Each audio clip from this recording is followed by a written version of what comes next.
mostly gas, I think, as you said, mostly gas resources off the coast of Gaza, not much off of Israel, or they would have exploited it. But I frankly doubt that that has much to do with what's going on. I mean, suppose that the United States stopped its rejectionism and permitted a weak, defenseless, unarmed Palestinian state to survive in accord with the national consensus. They'd have no trouble getting that oil. Thank you, sir. They don't have to let Israel conquer it to do. In fact, they'd probably get it more easily from a Palestinian state than from Israel, which is strong enough to have its own interests. So I doubt very much that that's a factor in what's going on. Professor Chomsky, given the fact that there are dozens of schools in the Boston area and at least over 100,000 students that could pretty easily organize themselves, would you support an area divestment campaign, divesting university and college funds in those businesses that are doing business with Israel on the model of the South African anti-apartheid divestment campaign? And I'm not hearing very well, I'm afraid. Would you support a divestment campaign publicly on the model of the South African anti-apartheid? South African boycott? Yeah. Well, Naomi Klein has just come out. That analogy is brought up a lot, but I'd urge you to pay some serious attention to the South African boycott. It was important, and it had an effect, but look at when it had an effect. There was an academic boycott of South Africa back in the 60s, but on very narrow grounds, because the universities were excluding blacks. Okay, so it didn't want to support racist universities, but that doesn't work in this case. The real boycott that began to be a mass movement with effects was mostly in the 1980s. That was after decades of serious education and organizing.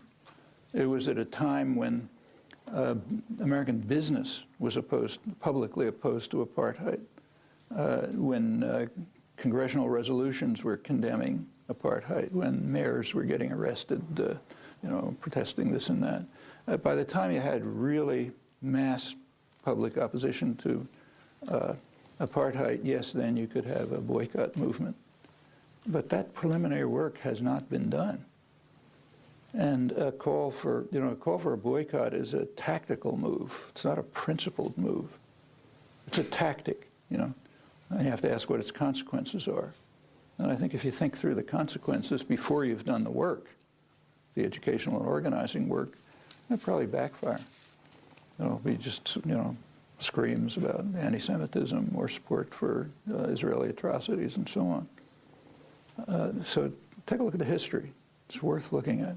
Incidentally, by the 80s, it did get to the point where Congress passed legislation barring U.S. trade with South Africa. That's very different from where we are now, where Congress almost unanimously supports every Israeli atrocity that comes along, with Dennis Kucinich and two other people voting against it. Also, it's worth remembering that the Reagan administration violated the congressional legislation. And in fact, trade with South Africa increased after the legislation.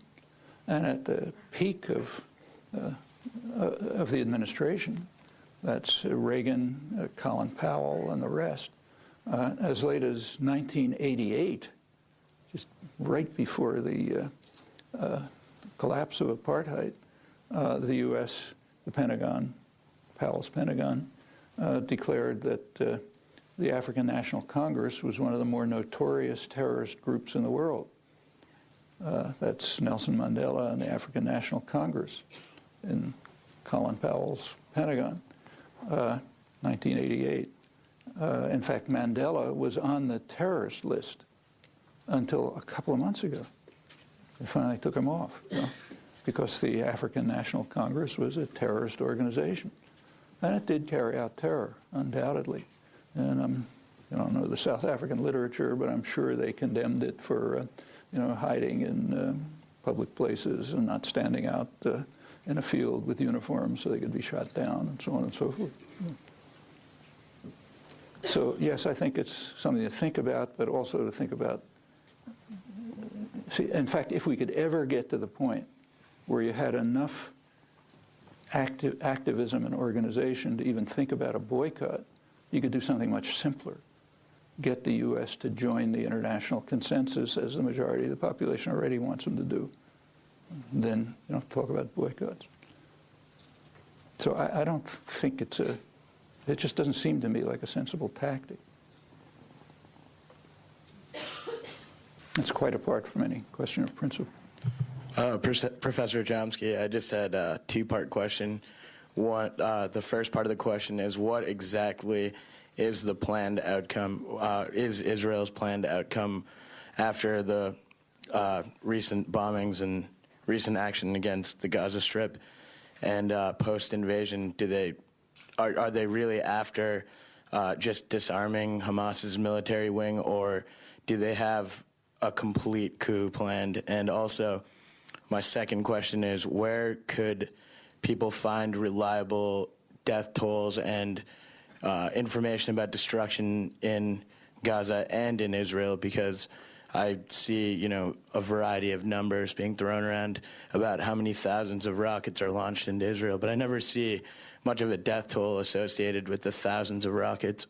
I'm not sure really what their capacity is, and some people say that they're resembling of bottle rockets. I don't know, but I'd like to know more about them, and I'd like to see if there is legitimately collateral damage in being conducted in Palestine, or if it is in fact overkill.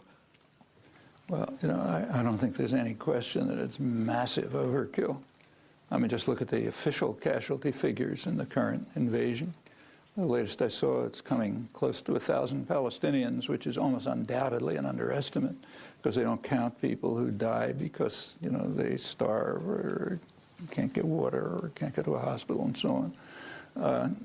And I think there's like maybe half a dozen Israeli soldiers or something like that, some of them killed by friendly fire. I mean, you can't talk about overkill, we're out of that league. For reliable information about the questions you're asking, the best place I know to look is in the major Israeli human rights group, B'Tselem, which has regular publications in English, pamphlets, you can find them on the web, B''Tselem,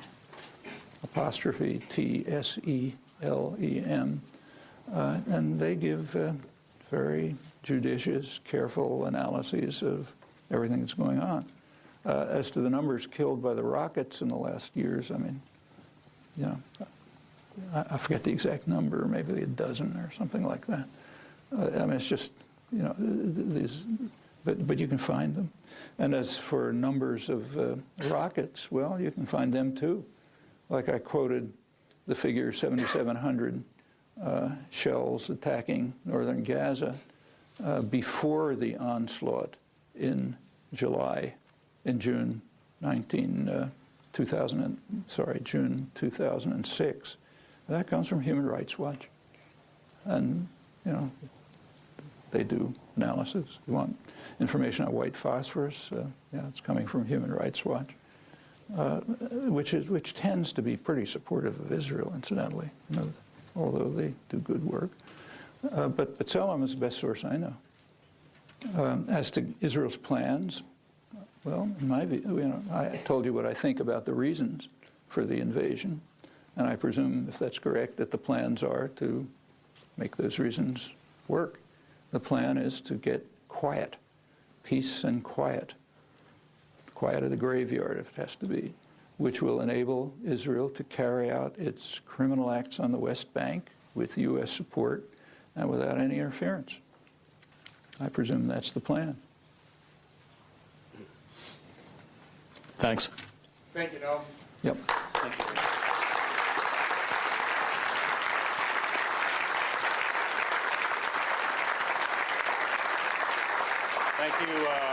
Thank you for coming.